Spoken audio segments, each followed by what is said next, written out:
წელის ტკივილი ერთ-ერთი ყველაზე ხშირი სიმპტომია, რაც ადამიანს აქვს. თითქმის ადამიანების 100% ცხოვრებაში ერთხელ მაინც ტკიებია წელი. და წელის ტკივილი არის ერთ-ერთი ყველაზე წამყვანი სიმპტომი, რაც ადამიანები აღწერენ, რომ დიდი პრობლემაა მათ ცხოვრებაში. ამიტომ გეტყვით ტოპ 7 წელის ტკივილის ნიშნებს და მკურნალობას. და როგორ გავარჩიოთ, ან წელი მტკივა, ხო მარტო წელი მტკივა არა, სხვა მიზეზები აქვს და როგორ გავარჩიოთ ერთმანეთისგან. პირველი და ყველაზე ხშირი მიზეზი წელის ტკივილის არის წელის კუნთების დაჭიმულობა ან მყესების დაჭიმულობა. ზოგადად ეგ ხდება ხოლმე უფრო უცაბედად, უეცრად. როცა ვთქვათ, ან ცუდად მოტრიალდები, ან შეიძლება ცუდად წამოდგე, ან რაღაც საქმეებს გააკეთებ, მძიმეებს აწევ და წელი რო ეტკინება ადამიანს, უმეტესად ეს არის ხოლმე კუნთების მექანიკური დაზიანება. ან ჩვენ კუნთის ბოჭკოები ფიზიკურად წყდება. პატარები ოღონდ ან არ წარმოიდგინოთ, რომ რაღაც ხერხემალი სერიოზულად არ ზიანდება ამ დროს. თუმცა ძლიერი ტრამვის დროს შეიძლება ეგეც მოხდეს, მაგრამ უმეტესად ასე არ ხდება. მცირედ ზიანდება ხოლმე მიკროტრამვები წარმოიქმნება, მიკროტრამვები გარშემო ქმნის ანთებას, ანთების გამო ადამიანს აქვს წელის ტკივილი.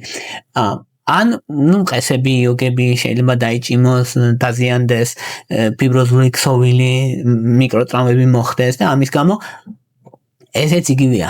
თავარი აზრი არის, რომ მექანიკურად იჭიმება ხერხემლის გარშემო, რაც არის კუნთები, მყესები, იოგები, ესენი და ეგ ზიანდება, ეგ არის აზრი და ამას ჩვენ გრძნობთ როგორც წელის ტკივილს. ყველაზე ხშირი სცენარი მაგ დროს არის, რომ ადამიანი, რომელიც ზოგადად ნავარიშები არა, როგორ თუ გადაწყვეტს, რომ რაღაც ეზოს საქმეები გააკეთოს, რაღაცა ვთქვათ, ან მოთოხნოს, ან რაღაც ესეთები გააკეთოს.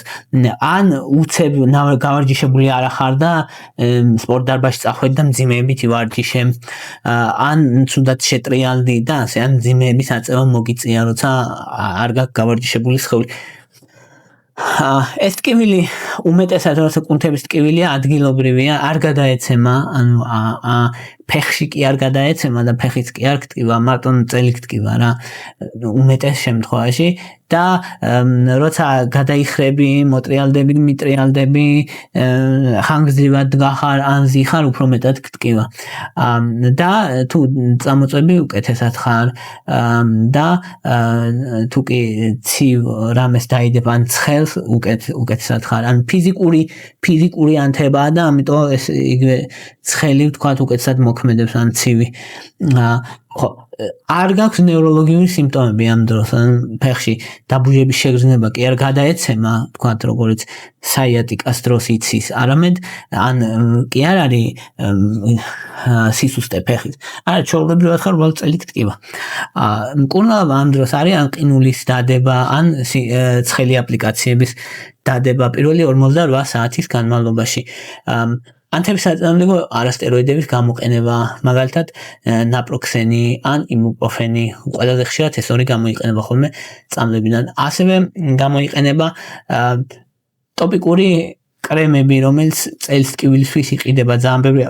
ეს ყველაზე ეფექტური დიკლოფენაკია, მათ შორის დიკლოფენაკის გელია, თორე სხვანაირებიც არსებობს, იბუპროფენისაც არსებობს, ნაპროქსენიც არსებობს.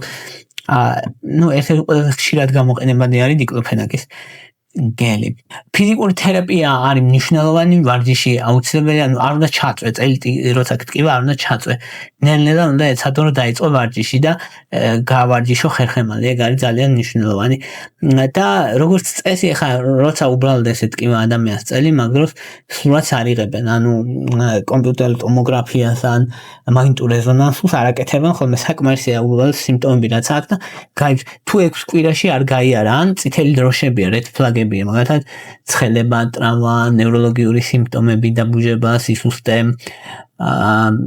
და ან ჭიანჭველების ცოცვის შეგრძნება და ესეთი. მაშინ შესაძლებელია გადაღება. მეორე ყველაზე ხშირი მიზეზი წელის ტკივილის არის დისკის დეგენერაცია. დისკის დეგენერაცია რა არის?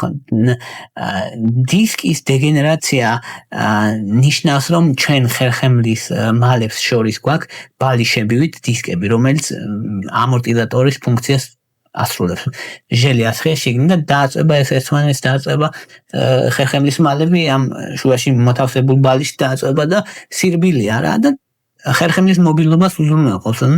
როცა ჩვენ დავდივართ ამ დროს ხერხემალი მოვლენად ირხება ხო ჩვენი სიმძიმე აწება ხერხემალს და ასტაბილურობს ხერხემალს და აი ამ შოკს რასაც ხერხემალი მოძრაობის დროს იღებს მაგას ასტაბილურებს და ეს ფუნქცია აქვს და ნელ-ნელა ასაკთან ერთად ან გამუდმებული ტრავმის შედეგად ან გენეტიკური წინასწარ განწყობის გამო ნელ-ნელა დეჰიდრატაციას განიცდის ეს დისკები ან გამოშრება თხელდება ზიანდება და ნელ-ნელა უახლოვდებიან ეს მალები ერთმანეთს ის კარგავს ელასტიურობას და გენეტიკა მნიშვნელოვანია, ასაკი მნიშვნელოვანია, მუდმივი ტრავმა, კომპრესია და ნელ-ნელა ეს პრობლემა ხდება და ეგ იწვევს მერე ტკივილს, ანთებას, ნაკლები ამორტიზაცია აქვს და ხერხემალი მეტად მტკივნეულია, ირგვლივ მდებარე ქსოვილები ადვილად ზიანდება, ღიზიანდება და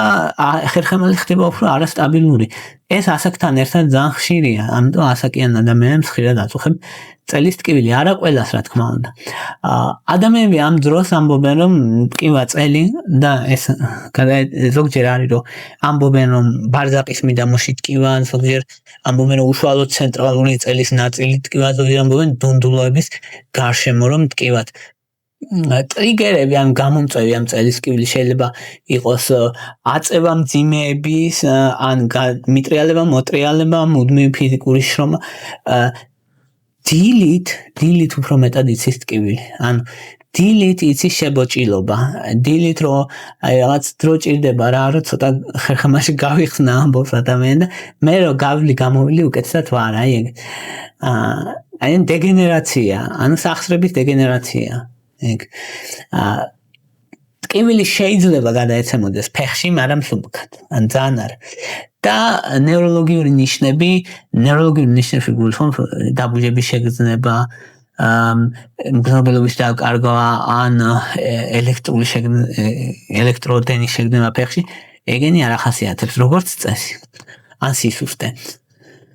ხშირია უფრო მეტად ადამიანებში, ვინც პასიური ცხოვრების წესით ცხოვრობს და არ ვარჯიშობს, ან ფიზიკურად ძალიან ბევრ შუა ხალხს ყველა ნაკლებად ემართება. ემართება თქო მუშებს 50 წლის ზევით, ვინც სუფიზიკურად შრომობენ და ემართებათ ადამიანებს, რომლებიც ოფისში მუშაობენ. შუაში ვინც ზომიერად არის, იმათ ნაკლებად ემართებათ. ხო, ჯდომისას უარესდება სიმპტომები, სიარულისას, დაწოლისას უმჯობესდება და შეიძლება ზოგჯერ ეს ჩაკეტილობის შეგრძნება კონდეს ადამიანს, აი ხერხემალში გახსნა მჭირდება, რაღაც ეგეთი ამბობენ ხოლმე, ან ზოგიერად ჭრაჭუნის ხმა მესმის რომ მივდივარ, ხერხემალში ჭრაჭუნობს, ჭრაჭედასე.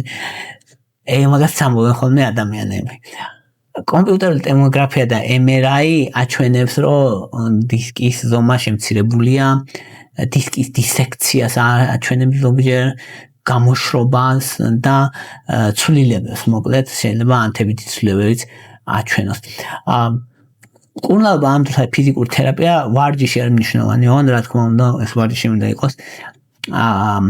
გაწერილი არა პირდაპირ მივარდე და 100 კილო აწიო, არა ეგრე არ გამოვა, ან ვარჯიში თერაპია უნდა იყოს, მოკლედ ცოტათი უნდა დაიწყო, უნდა გამჯობესო, იბუპროფენი, ნაპროქსენი აქაც ეფექტურია და უნდა აიცილო თავიდან მუდმივი ჯდომა, უნდა ადრე არ გამოიარო ყოველ 9 საათში ერთხელ და მძიმეების აწევასაც უნდა მოერიდო. ეგ პრობლემაა ხოლმე, იმიტომ რომ აი ვინც ახლა ფიზიკურად მუშაობს, იმას ან მის სიცოცხლე დამოკიდებული იმაზე ჭამს საჭმელს, იმით და მინდა უთხარი რომ ისა, მაგრამ მაგ დროს აუცილებელია რომ წელის საპორტები გამოიყენონ მაგალითად და ანუ მაქსიმალურად რის გაკეთებას უნდა გააკეთო, მაქსიმალურად უნდა მოერიდო მძიმეების აწევას. ქირურგია იშვიათად ხდება საჭირო, ზოგ შემთხვევაში საჭირო, მაგრამ იშვიათად, ასევე რადიოსიხშირული აბლაცია არის ზოგ შემთხვევაში საჭირო, როცა დისკის მნიშვნელოვანი ის არის ტკივილია ან სახსრებში მნიშვნელოვანი პრობლემა. ადამიანის უმეტესობა ამ სახსრების დეგენერაციას ატარებს ჩვეულებრივ ან ცხოვრობს რა ან თავის ტკივილებით გაივლის მე ისევ ტკივილები ისევ და მართვადია რა წაისვას დიკლოფენაკს მე იბუპროფენს დადას ან ნაპროქსენს და ეს მიდის ცხოვრება არაფერი ისეთი არ არის როგორც წესი თუმცა ზოგ შემთხვევაში მძიმე შემთხვევებიც არის მესამე ყველაზე ხშირი მიზეზი წელის ტკივილს არის საიატიკა რა არის ხა საიატიკა არის ჩვენ ხო გვაქვს ხერხემლიდან გამოდის ნერვები ნერვის კომპრესია როცა ხდება და სიმპტომები აღმოცენდება მაგას ახიან საიატიკას წელის დისკების ჰერნიაცია ან თიაქარი ეგ არის აზრი ეხლა რაშია საქმე ჩვენ გვაქვს დისკები ხერხემლის მალებს შორის როგორც გითხარით და ამ დისკებში არის ჟელეს მსგავსი ნივთიერება გარედან ეს დისკები მყარია შიგნიდან რბილია და ეს პულპა შიგნით რაცაა მოკლედ ზოგჯერ გამოდის გარეთ ზიანდება ეს გარეთ კაფსულა მრგვალი ფიბროზული კაფსულა რომელიც აქვს დისკებს და გამოასხავს ეს შიგნიდან ჟელე როა შიგნით რა და ეს ჟელე რო გამოდის ეს ჟელე აწვება მე ირგუნდებარე ქსოვილებს და ნერვებს და ამიტომ ადამიანს აქვს სიმპტომები ეგ არის აზრი მაგრამ მე ჟელე გაიწვება ანთება შემცირდება ადამიანი უკეთესად არის აი ეს არის ის ამბავი ხო და ტკივილი საიატიკას ტკივილი არის რომ ძლიერი ტკივილია წველი შეიძლება ელექტრობის მსგავსი ეს ტკივილი ჩადის ჩაუყვება ფეხის სიგრძეზე მთლიანად და ის კანჭებში ფეხის თითებით შეიძლება დაბუჟებული კონდეს და დაბუჟებას გრძნობს ადამიანი და ეგ ხვდები ადამიანი მოკლედ ფეხზე თუ ჩაუყვება ტკივილები ეგ საიატიკაა რა მაგით მომიხვდე ხო და სხვა მიზეზებმა შეიძლება გამოიწვიოს ძირითადად არის სახლის დეგენერაცია იწვევს მაგას დროთა განმავლობაში ზიანდება ბოლოს ის ვეღარ უძლებს და გამოვა ის პულპა შიგნით რაც არის გარეს გამოასხავს და მძიმეების აწევა იცის ხო ეხლა როგორც წესი ერთხელ მძიმის აწევით არ ხდება ხოლმე ეგ მაგრამ ზოგადად როცა ზიანდება მე თუმცა ერთმაც შეიძლება გამოიწვიოს, მაგრამ იშვიათად. ასევე მიტრიალება, მოტრიალება ცუდად, ეგენიც მნიშვნელოვანია.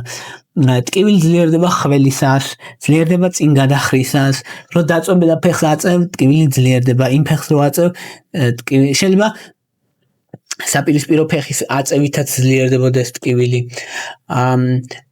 ეხლა მკურნალობა ამ დროს არის, მკურნალობა არის ისევ იბუპროფენი, ნაპროქსენი, ტკივილის შესამცირებლად. აქტივობა მნიშვნელოვანია, ფიზიკური აქტივობა, რაც შეიძლება მალე უნდა დაიწყოს ადამიანმა, ფიზიკური აქტივობა. მაკინზის გაჭიმვები ქვია, ვარჯიშები ძალიან ეფექტურია, ძალიან ეფექტურია. ეგ არც შეიძლება გინახიათ, ვინც ჯიმზე დადიხართ ან სპორტ დარბაზში, ვინცაც გივლიათ ან დადიხართ, ხშირად არის რომ გეუბნებიან რომ იქ არის ერთი სავარჯიშო და ყოველთვის ვარჯიში დაიწყე იმით, რომ ჯამში პოზიცია არის ესეთი, რომ აი ხერხემალი უკან უნდა გადაწიო რა. ან აჯიმანიას რო აკეთებ, დაახლოებით მაგ პოზაში უნდა დადგე და თავი და ხერხემალი ისე უკან უნდა გადაწიო. ეს უკან იჭიმები მოკლედ. აი გაჭიმული დადის რა თქვა ეგრე ოღონდ უკან რო იყოს გადაჭიმული ადამიანი. აი ეს არის აზრი. ეგეთ პოზიციაში თუ გექნება ხერხემალი, მაშინ ეს ხერხემლის კუნთები და ხერხემლის პოზიცია აწვება ისე ხერხემლის მალებს რომ გასწორდეს მოკლედ და კარგ პოზიციაში იყოს. ამიტომ არის რომ ერთ-ერთი ძალიან ეფექტური ვარჯიშია ეს მაკინზის ვარჯიშები. ტკივილი როგორც წესი გადის 6 კვირაში. ზოგ შემთხვევაში თუ ტკივილი გახანგრძლივებულია ეპიდურალური სტეროიდების ინექცია არის გამოსავალი.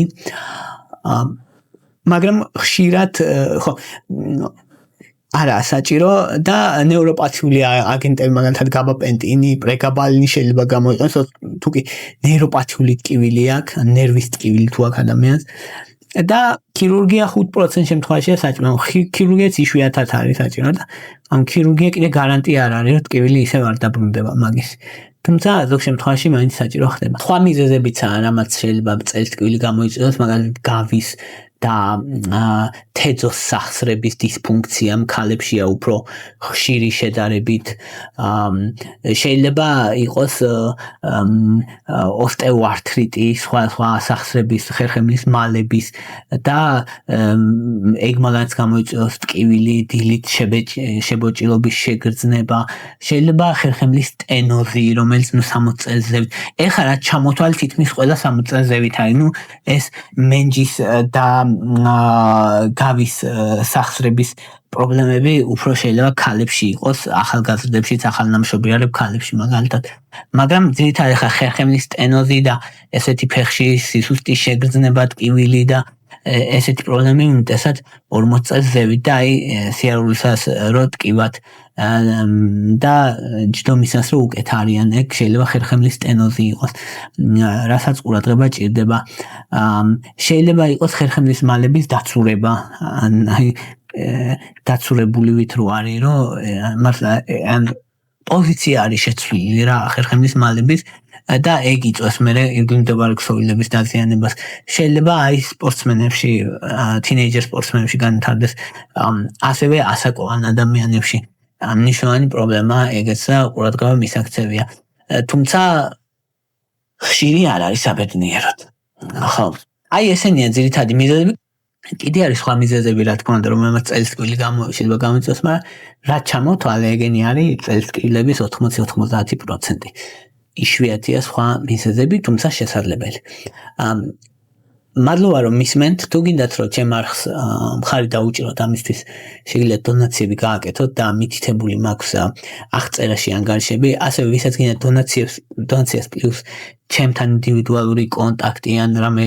კონკრეტული კითხვები გაქვთ და ესე შეგიძლიათ პატრეონზე გამომიწეროთ პატრეონის ლინკიც მაქვს აღწერაში მითითებული და ვისაც გინდათ უბრალოდ ისე მხარი დამიჭიროთ და არხს დაუჭიროთ მხარი და ლაიქეთ გააშიარეთ ან გამოწერეთ არხი ნებისმიერი აქტივობა არხზე თქვენი მხარდაჭერის გამოხატულება ნებისმიერი ამიტომ და ლაიქეთ და კომენტარეთ არხი გამოწერეთ ძალიან მნიშვნელოვანია მოკლედ თქვენი აქტივობა იმისთვის რომ YouTube-ის ალგორითმმა მიხვდეს რომ ეს არის საინტერესო არხი მადლობა რომ მისმენთ და მადლობა რომ გაინტერესებთ